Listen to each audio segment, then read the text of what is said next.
Okay, we are now live. I'll get an update once if your files are going live. Unfortunately, oh here it's thinking. There, video. Okay, Video, comment, audio. comment moderation not set. I can see you guys live. Okay, hi. Only your followers, discussion restricted. No. Are you able to comment? Just see if you can Just comment. try? She said hi. Okay, So great. that means it's here. Yeah. So I'll push this here.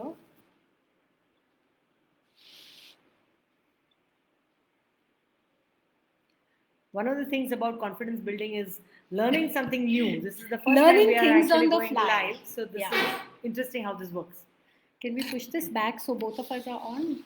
And maybe put it up a You little guys bit. are saying मेरे पास I think 2 minute बाद पहुंच Then I get this. Deepa and Siti. So she is only Gauri who's managing their things. Who is managing what? Gauri is managing the page. No, you are out. No, I'm in. Hi, I see Vandana. I see Gauri. Hi, Gauri. I see Anushka. Hi, hello guys. from Bengaluru. Hello, fellow Bengaluru. So nice to see people joining us today on this live session. This is the first time we are doing this live, so please bear with us. Great. So you guys are able to hear us fine? You're able to see us fine? Just type in yes so that we know. I think there's a little bit of a delay, right? Oh, interesting. No, I'm trying to get on here. You're not able to connect. Use the same thing, no? It's the other one. Not Banagata, the other one. Yeah. Shall I give you what it is? No, I'll copy it from her thing, no? Oh, I can't. Let me see if I can. We are actually very excited to start this. We'll give people a few minutes before we get started. I kind of like the interaction where we actually can see people who are on.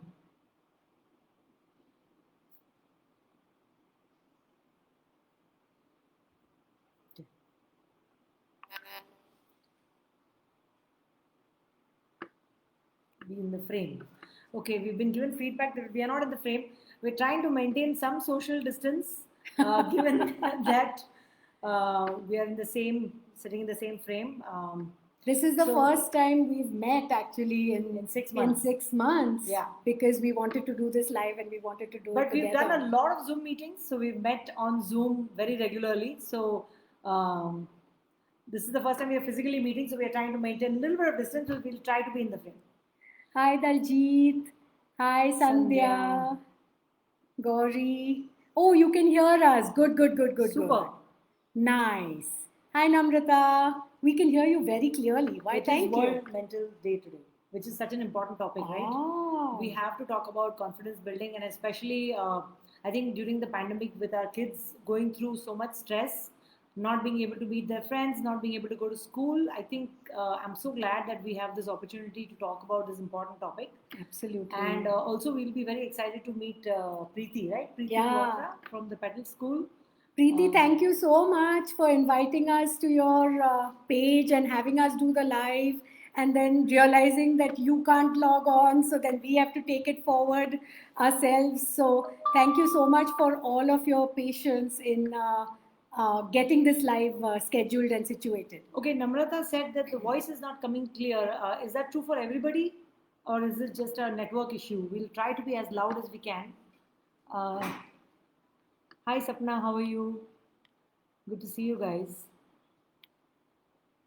I'm sure in a few. Oh, it's coming in the background, she said. Okay, Gauri says she can hear us. Hi Parul, nice to see you. So good to see so many people over here. We're trying to establish the right frame without being too close to each other.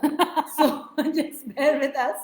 You know, this is the best part, right? One of the things when we talk about confidence building, one of the things that we have to embrace, and this is something we've been practicing for the last, I think now 7 to 10 years, is to fail. And when you make mistakes, and then you say, okay, it's okay, we made a mistake, we'll figure this out. We're kind of in that zone right now. So just dealing with technology, dealing with surprises, dealing with things we don't know, and learning on the fly. So that's what we're doing right now. But we'd like to start this session if everyone's ready.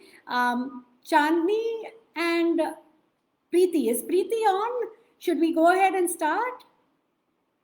Preeti is the owner and principal of Petal School, and she was kind enough to invite us to do this live. So we're very, very grateful to her. Hi, Namrata from Dehradun. What a lovely, beautiful place Lucky. to join in from. Hello, Princey. Hello, Dimple. Hi, Nice to see Chandni. you. Chandni Welcome. says, let's go ahead and start. So All right. we will. Let's start with a quick introduction of ourselves Sure. and our company and what we're going to do. Just put a little bit of a structure about what we're going to do today. So my name is Deepma Jadeja. I'm one of the co-founders of the company called The Confident Communicator. And what we do is our mission is to empower everyone we come in contact with to become the best version of themselves. And that includes children as low as 5 years old, all the way up to 18 and 20 years old who are going into college and who may be going into their first jobs. We also are in the business of empowering women find their voices maybe after a break or getting back into the workplace after having children. So that is basically what the Confident Communicator does. We used to do our classes, classroom sessions and in-person sessions. And the pandemic obviously changed all of that and forced us to go online. And we are still figuring out all of the different intricacies of online training. I'll let Seema introduce herself, and then we'll talk a little bit about the classes that we do here at the Confident Communicator. Thanks, Deepma. So I'm Seema Mehta. I'm the co-founder of the Confident Communicator. Here's an interesting story. Let me start with a little bit of a story. So Deepma and I are college friends. We've known each other since we were 17 years of age. That means we met when we were in the 11th grade. So it's been more than 30 years. It's been a while. So we are not going to share with you our age, but we will tell you that we've known each other for a really long time. We kind of call ourselves the yin and yang of the Confident Communicator because the interesting thing about us is that we have very different approaches to everything we do, but there's one thing that we both have in common, which is where our mission is to empower as many children as possible to be the best version of themselves through our programs. Initially, when we started the Confident Communicator, it was with the intention that we'll just try it out with a few of our friends and their children. We had just returned from the US. Deepa was in Dallas. Yes. She was in Dallas. I was in Seattle for about 12-13 years. We came back to Bangalore and we were just chatting and we were saying, our kids are going to all these international schools and, India hasn't changed much. We still have the academic focus and rigor, but there's nothing being done about confidence building. And the way the world is moving today with all the challenges that the children are facing, we expect them to be superstars. They need to be great at their studies. They need to be having great personalities. We want them to be, when we introduce our children to our friends, they need to be able to speak very confidently. And they should be in every single club. If they're not in a club, they should start a club. All of those things we expect out of our children. But we are actually losing the focus on what is important to build the confidence of the kids. So that's why we began this program. And over a period of time, we realized that confidence building is not just done through public speaking and presentations. There's a lot more to it. So we'll get right into it. I know there's a lot of questions, so we would love for you guys to put some questions on the chat box. I'm seeing Sonal, Geetika, Daljit, Reena. Thank you so much for joining us on this very, very special day. So if you have any questions, please keep putting it over there. We'll keep talking about what our programs are about. Maybe you can talk about the programs that we offer, and then we'll get into specific questions. Yeah? So some of the programs that we offer, our first program is called Reading. Reading is a superpower, and that is such an important program because it starts at 5 years of age, and we introduce children to the power of books, to the excitement, enthusiasm of books, and how books can develop their personalities and develop them their thought processes, the way they think, whether they're thinking creatively or not, whether they're thinking innovatively, differently. And so that's one of our first programs that we offer for the 5 to 8-year-olds as well as for the 8 to 10-year-olds. We have an older kids program for the 10 to 15-year-olds that is called LARC, which is learning and Adaptability and resilience in kids. Oh my God, I just completely drew a blank over there. Learning adaptability and resilience in kids. And that is to teach kids to build grit, to build resilience, and to build the growth mindset. So over this session, we will talk a little bit on and off about these things. But I think the burning question here is first of all, how do we build confidence in our children? Yeah. And how early is too early to start building confidence in kids? So how early is too early? I think it starts literally in your womb. You can actually, I remember when I was expecting my children, I spent a lot of time reading books, singing songs. You know, we all do it, right? As mothers, we all do it. We want the best for our children. We are so careful. We are so careful about what we watch, what we eat, what we see. As soon as the kids come out, everything starts changing. The expectations start building up. We start labeling them as shy, introverted, extroverted, and all of those labels start. We don't do that when somebody's saying the voice is not coming. If anybody's not able to hear, please tell us. Vandana, maybe you log out and log back in. Everyone else, can you hear us? Please confirm. Our audio shows as It's working. that it's working, but I'm not sure. Can you hear us? So just type a Y or a yes or something in the chat box. So, I think to answer that question, yes, we start really early, but we change as people. As the kids start growing, our expectations also start growing. And I think that's where the danger is. It's okay to have those expectations, but we don't need to fulfill every expectation. I think even Chintan says he cannot hear. Oh, but can hear. Anusha says can he hear. Can hear. Okay, great. So, the expectations start building, and we start labeling our children as introverted or shy or confident or underconfident, or he doesn't talk or she doesn't talk. So that, I think, really confidence building starts very early. In fact, I think it starts with the mom and the dad. They need to feel confident about themselves first. As parents too, Yeah, because we don't want to really dump our expectations, our fears, and our dreams on our children. So first we need to separate that out clearly. So that's, I think, the first. I think one of the things also as moms, and I have been guilty of it all throughout, is we become so milestone oriented, right? So we read all the books, we go onto the YouTube videos, we go onto Facebook, we join all of these mommy groups, and every single time, by 1 year they should be doing this, by 1.5, 18 months they should be doing such and such, by 2 they should be talking full sentences.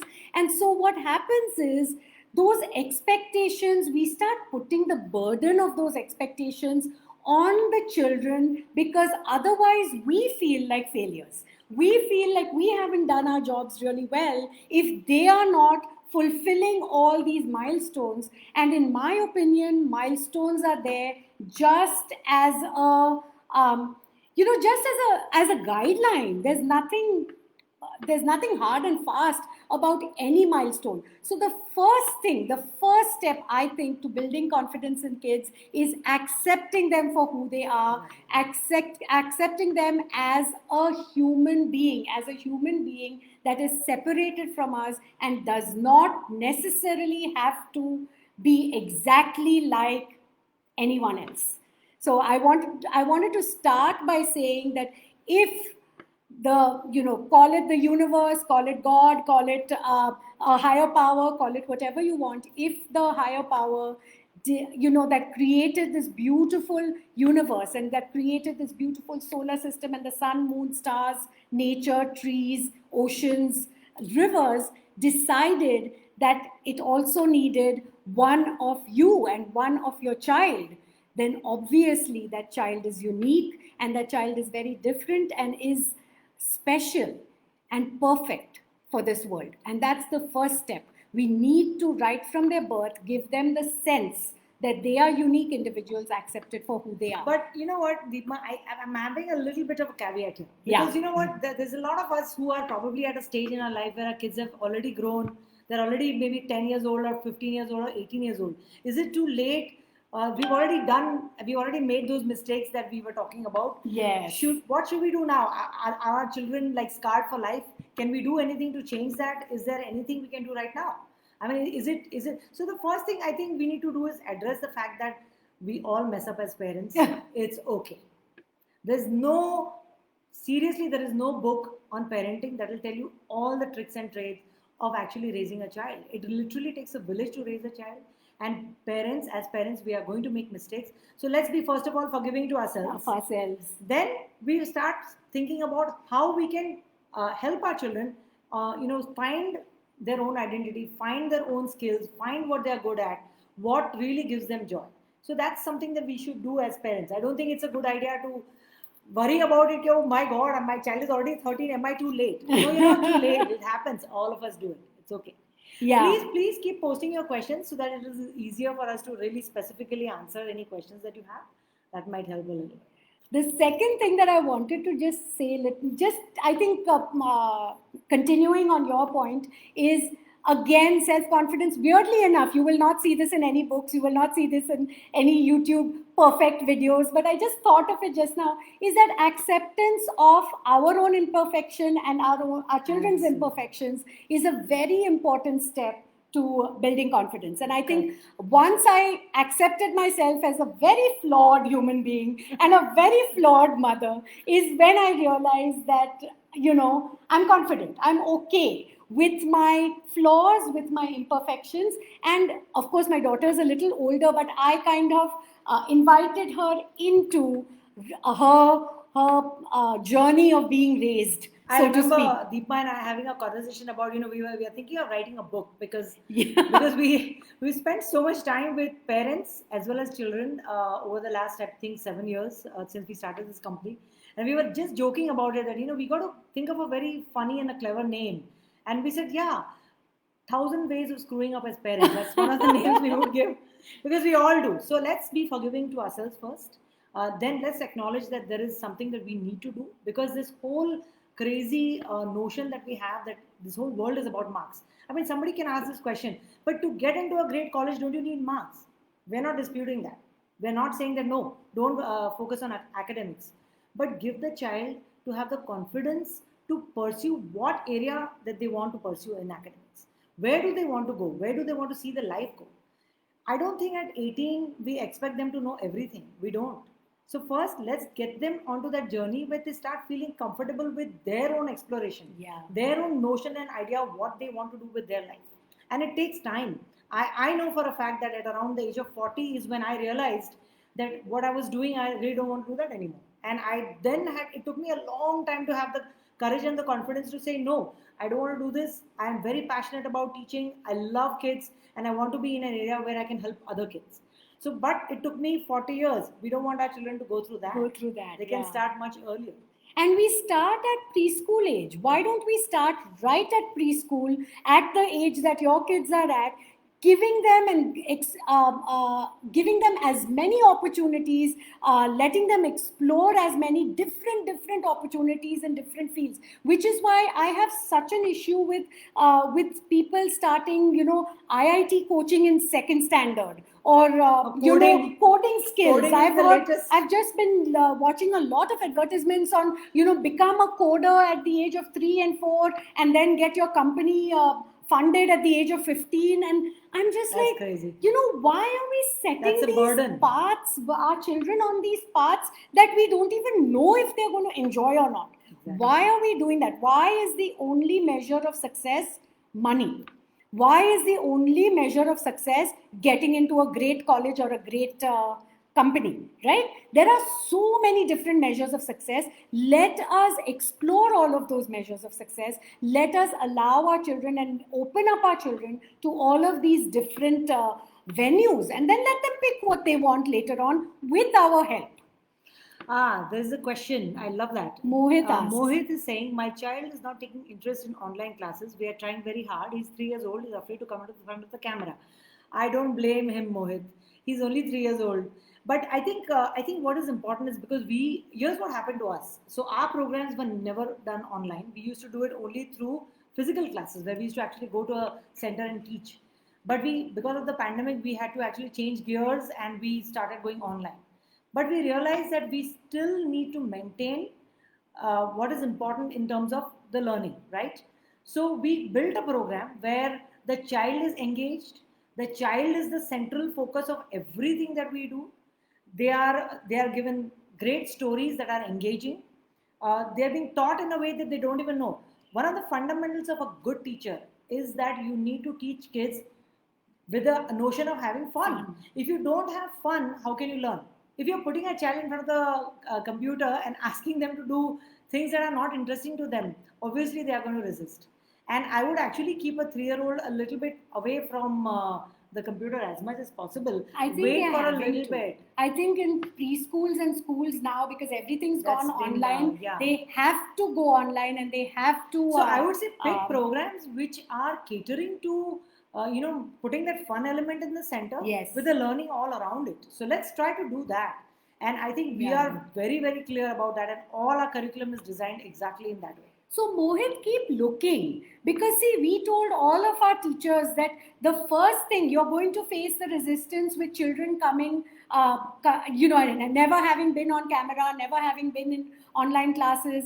Children who have been in online classes maybe fooling around with the annotations, maybe fooling around with the mute button and the disturbing the class. But we told them the first thing is let them have their voice. One is let them have their voice, let them talk, let them chat. Do not insist on them being muted. It's going to be very weird. It's going to be very distracting to the class, but it's okay. We'll figure it out, but do not mute their voice. And the second thing we told them was make sure that after every module that you do, you talk to them and you start having fun. You have a music and activity thing. You have some drawing, whatever. Reading a story. Yeah. So choose programs like at that. 3, you need to do those things. They should be, their imagination should go wild. They should be actually reading a lot more stories. They should be exposed to art and music. And that's really the kind of class I think you should be looking for. Your son should be asking you that, Dad, is it 10 o'clock yet?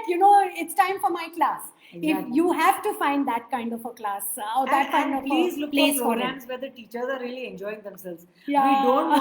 We don't want teachers to be sitting on the other side really dragging themselves to the chair. I think that's exactly why the Confident Communicator, we are very proud to have a team of teachers who are extremely passionate. They are so much fun that the kids really enjoy themselves. So I think that's something we always do. Yeah. So make sure there is a fun element. Make sure there's art, music, and storytelling. Make sure that there are teachers who are very passionate and they're really enjoying their job. I don't think we should be in a program where kids are just put in front of the computer and sit there for hours. I don't think a 3-year-old should be sitting in front of a computer for that long anyway. Yeah. So, yeah, I hope that answers your question.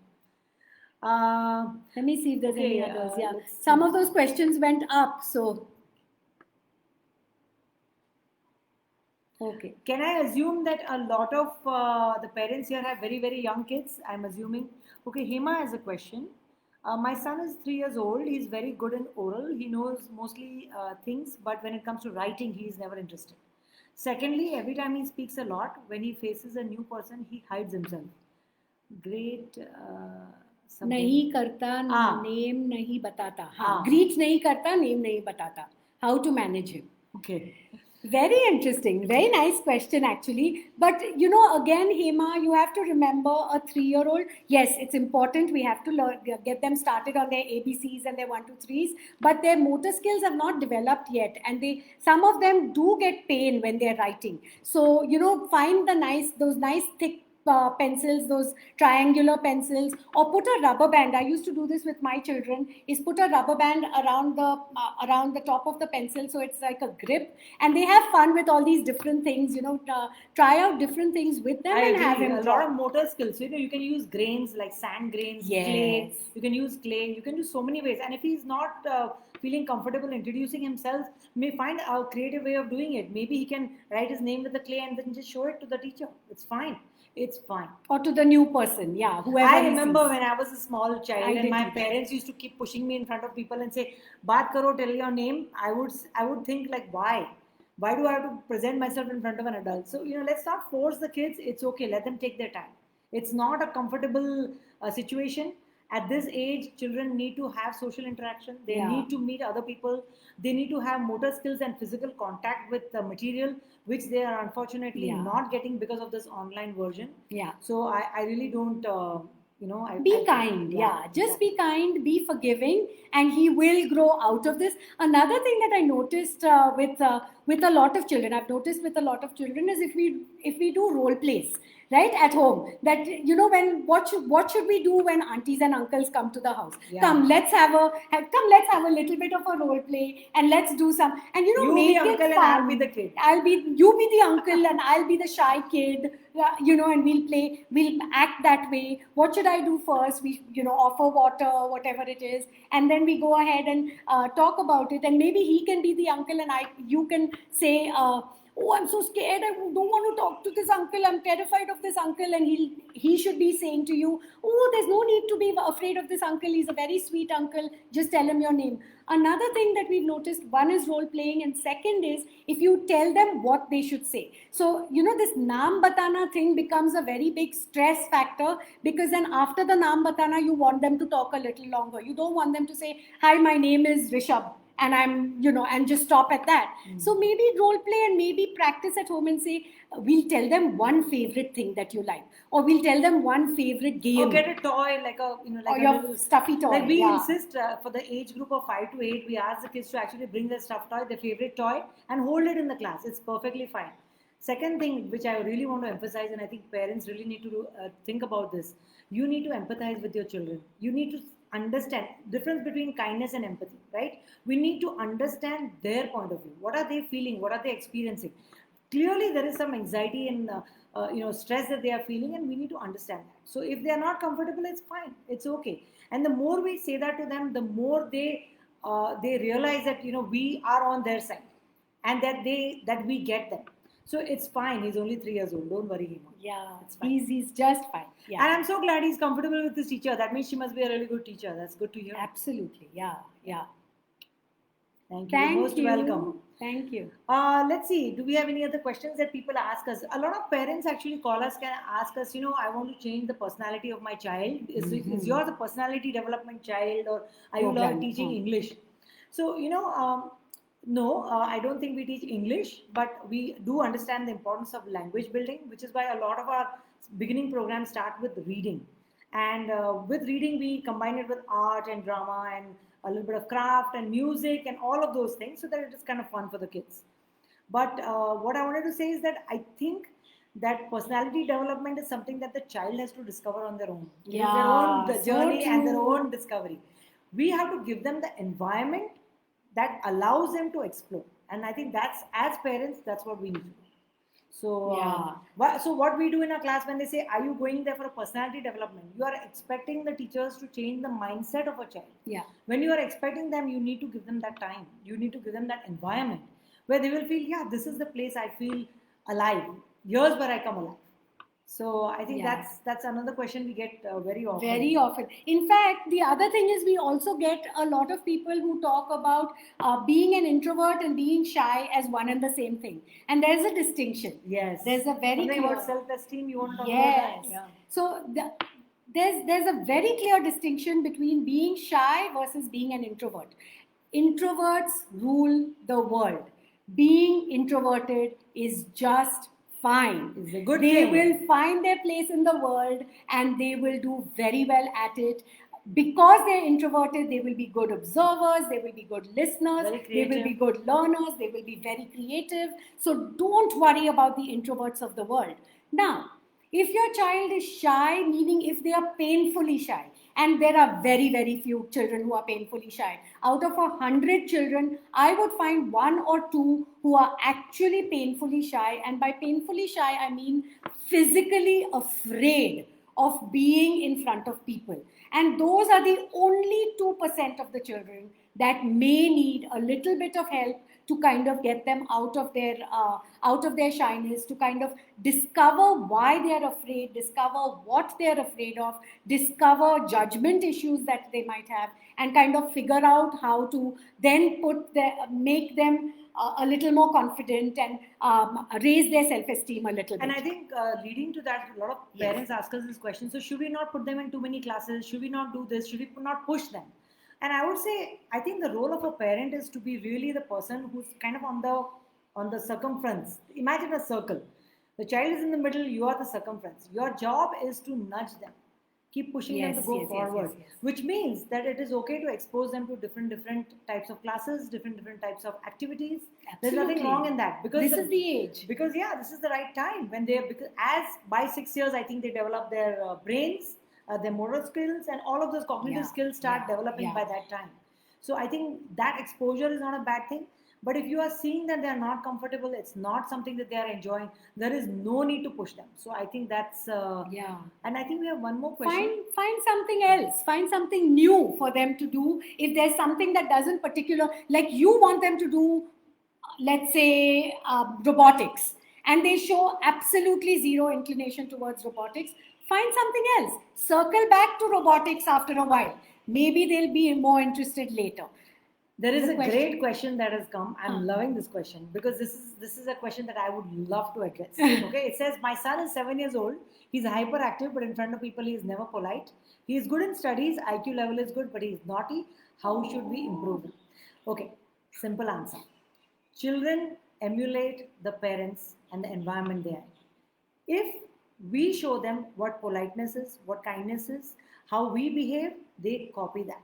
I'm not saying that means that you are not polite. I'm not saying that. But for example, simple things. They could be around. If we are in a restaurant and somebody gives us something, or if we are in somebody's house, or if we are opening the door, we always say thank you, excuse me. We be polite.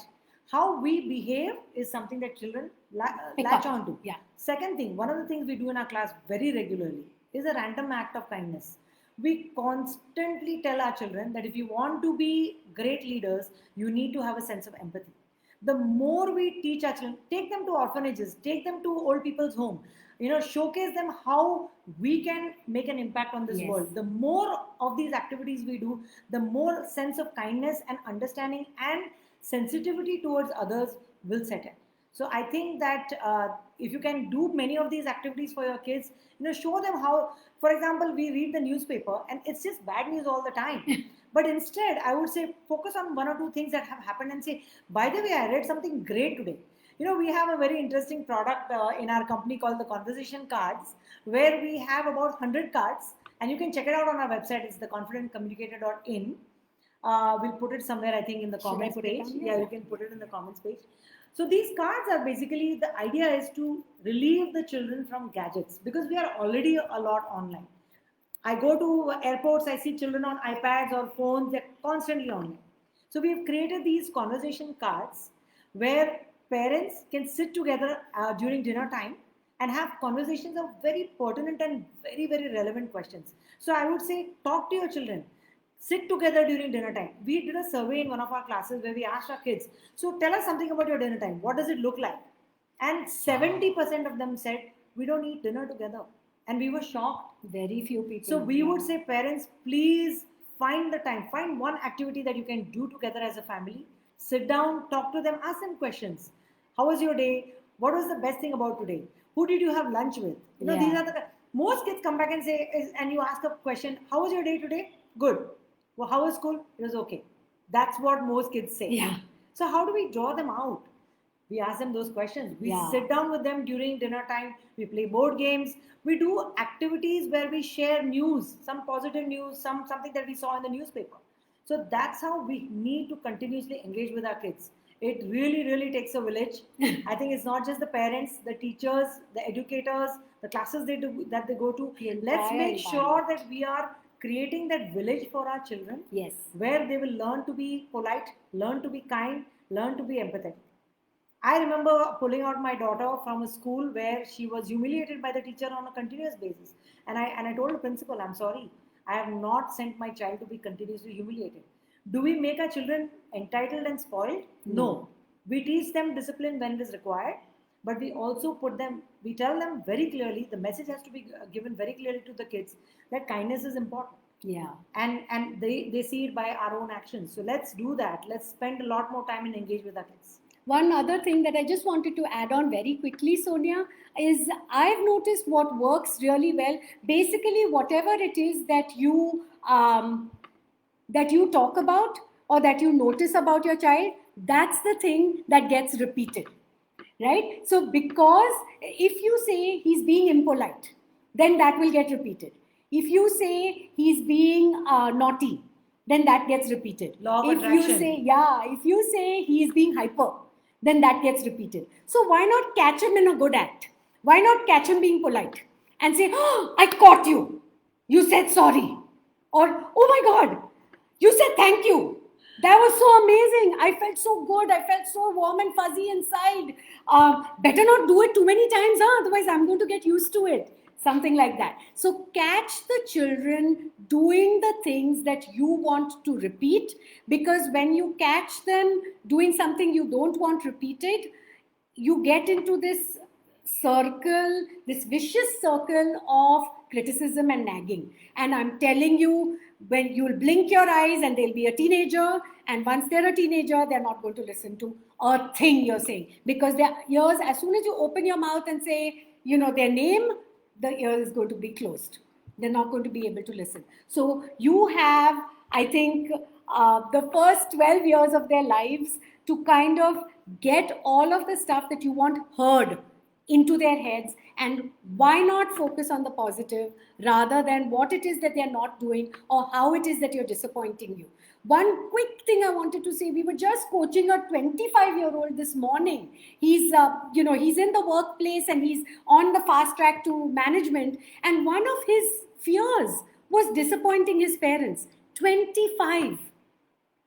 That's what we put into our kids.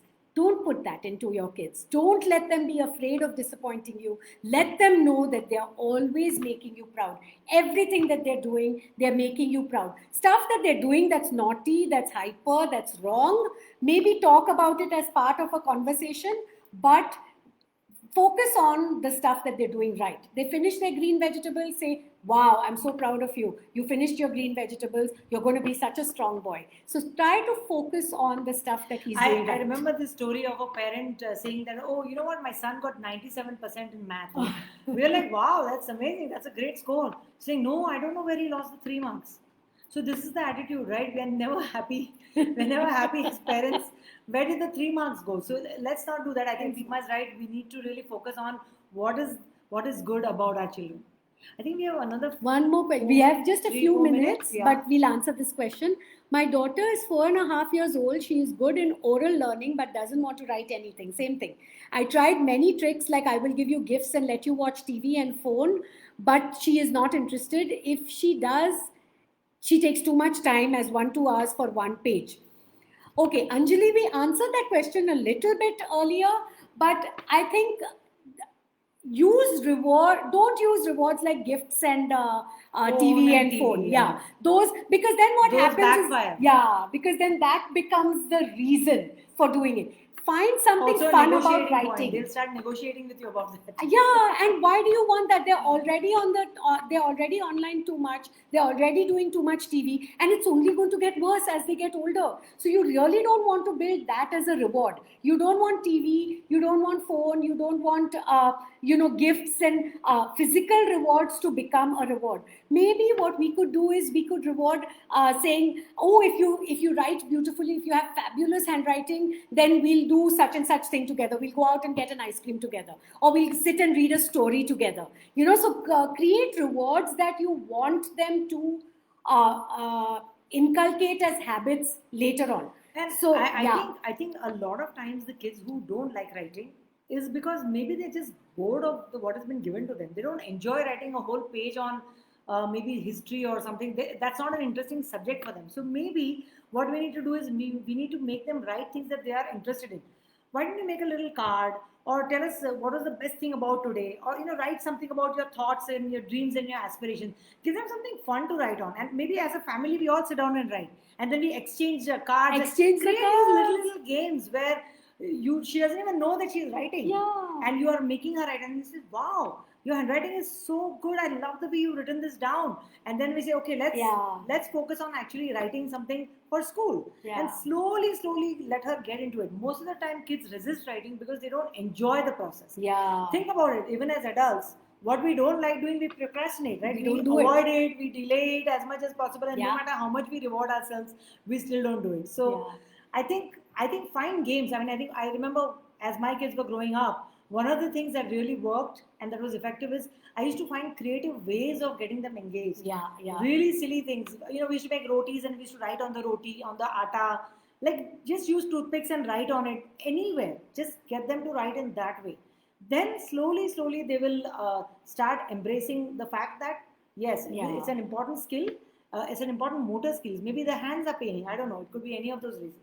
So yeah, that's a beautiful idea though. Get her to make some cards, right? Make a card for grandpa. I love you because something like that. The other thing that as she gets a little older is you could dictate. You and she could have stories together. You could make up a story about an elephant who went for went for a walk, and then the adventures that little elephant had, and she could write it, and then when her hand gets Or tired, you could do terribly it. tiny tales. We do this with the older Yeah. kids. We give them 5 very random words. So it could be something like dragon. It could be hunter. It could be Cauldron, gold, Yeah. or mountain. Okay, Yeah. these 5 words are given, and I said, okay, let's write a really short story, literally 30 words with these 5 words. Make sure those 5 words are there, and everybody in the family sits down and writes their own story, and then we read it out. So we do all these fun things. Fun thing. Make it fun. Make it fun. F-U-N. Fun has to be the Yeah. central focus of everything you do. I think we have to end now, but I think we should end at saying that if it is fun, it will be repeated. Yes. If you make it a chore even for yourself and say, oh God, now I have to sit down with your homework with you, then it's going to be a chore and you're not going to want to do it. So to want to do it, it has to be fun. But Seema, you want to talk a little bit about Reading is a Superpower, the 5 to 8 year olds? Yeah, so the program that we have, the Reading is a Superpower Junior, is for our most favorite category of kids, which is 5 to 8 year olds. While it is reading based and we read extremely engaging stories of award winning books which have a central theme. There are different themes that we focus on, which are developmentally appropriate for the kids. We make sure that the program is not just about reading, but it's also about art, it is about drawing, it's about craft, it's about music and movement, so that it's a lot of fun for the kids. And at the end of the sessions, they end up reading about 5 to 7 stories and they learn vocabulary words. We have a very interesting character that most of our kids love called Wally the Worm. Wally the Worm is an interesting worm who does not like to eat food, he likes to eat words. So we find a very engaging and a fun way to teach children how to learn vocabulary words, because language skills can be enhanced in that way. So reading is a superpower for ages 5 to 8 is our very, very popular program. As the kids grow older, we have a program for 8 to 10 year olds also, which is again developmentally appropriate. And when I talk about developmentally appropriate, we focus on themes that are important for them for that age. So it could be conflict resolution, social interaction, or collaboration. It could be team building. It could be cause and effect. So all kinds of things. So we really put all of those developmentally appropriate things, but we make it so much fun that the kids really, yesterday we just ended our class and the kids says, but auntie, isn't there another level? Can we come back? That's the right program for your kids. So I urge all the parents, do check out our website, theconfidentcommunicator.in. Check out all our programs. Reach out to us, Deepma or Seema. We're happy to answer any of your questions anytime. And I really appreciate that you've taken the time to be part of this live show. We are always grateful to all the parents, and I'm so glad this is the first step. When you take interest in your children's life, this is the first step. So I would like to congratulate you for that. Thank you so much. Thank you very much. Thank you once again, Preeti, for having us on this Facebook Live. And parents, we loved interacting with you. Thank you for so many questions that you asked us. We loved those. Please keep them coming. Check out our Facebook page, The Confident Communicator Bangalore. If you search for The Confident Communicator, actually it should pop right up. Check out our Facebook page, our Insta handles. We're on all of the social media, and we'd be happy to reconnect with you in the future. And don't be hard on yourself. Parenting is not an easy journey. So be kind to yourself first, and teach your children kindness, and have a great day. Thank Stay you so tuned much. for our book, 1,000 Ways to Screw Up as Parents. All right. Bye. Thanks, guys. Bye.